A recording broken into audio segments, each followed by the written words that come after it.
بسم الله الرحمن الرحیم. السلام علیکم دوستانو، امید لرم تاسو به جوړ او خوشاله وي او ژوند په مزه به دوستان دعا زمونږ خپل پلار د دومره وهلې دی ټکولې دی هغې نه بعد پټینه بار کړی دوستانو. هغه پلار چې خپل ارمانونه په زړه باندې پرېښولي او دغو ارمانونه پوره کولو دپاره هغه دن رات محنت کړی دی او هغې نه باوجود دومره زیات ظلم یې ورسره وکړو چې په مخ یې ورته چپړی د هغه ته یو سپین ګیري عزت چې د اسلام کې څه ده دوستانو، دا چې بار چا څه کیني او ورته یې چې زه خو ډېر ښه یم او هغو عزت کوي دغه د په هغه عزت باندې لعنت چې دا خپل پلار عزت نشي کول، دا خپل پلار نه پیژني، دا چې خپل مور نه پیژني، چې خپل چې هغه مور چې هغه د خپل جنت ده، هغه پلار چې چا ده څوک چې هغه یو چې کوم چې دغه د جنت د دروازه ده، دغه د پر جنت دروازه ده، د جنت دروازې کونجي د دوی لپاره چې کوم باندې به دوی نه کېږي دغه هغه لعنتیان چې دغه خپل پلار سره ظلم کولو نو دغه ته دومره غوندې حیا شرم ویره راغلو چې دا ټول کلی دی دا ما ته ګوري او دغه ما باندې لعنتونه غورځي. دوستانو ډېره زیاته دردناکه واقعه، ډېر زیات دردمند دي کړو دوستانو. هغه پلار چې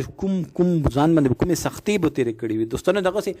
یوه واقعه د الله پاک درته کمی به شي معاف کړي چې یو صحابي چې و هغه خپل پلار ته ویلي چې تا په ما په مال باندې څه حق نشته دوستانو. هغه چې کله آپ صلی الله علیه وسلم هغه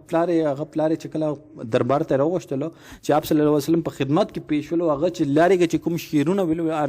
عربو هغو به شعرونه ویل زیات شعرونه به ویل او هغې وایي چې هغه چې راتلو که نه او هغه چې راتلو هغه چې کوم شعرونه ویل نو آپ صلی الله علیه وسلم هغه ښکاره اورېده او چې کله هغه راغلو هغه ته آپ صلی الله علیه وسلم ته چې هغه شعرونه ماته وایي چې تا په زړه کې تېرېدو چې ته دې خوا راتلل. دوستانو ان شارټ زه تاسو ته وایم چې آپ صلی الله علیه وسلم ورته وویل چې تا په مال باندې تا پلار حق. دوستانو که موږ نننۍ ویډیو ما خوښه شوي نو موږ چینل مخه ته سبسکرایب کړئ او ټلې نشان ته ووایئ چې والسلام.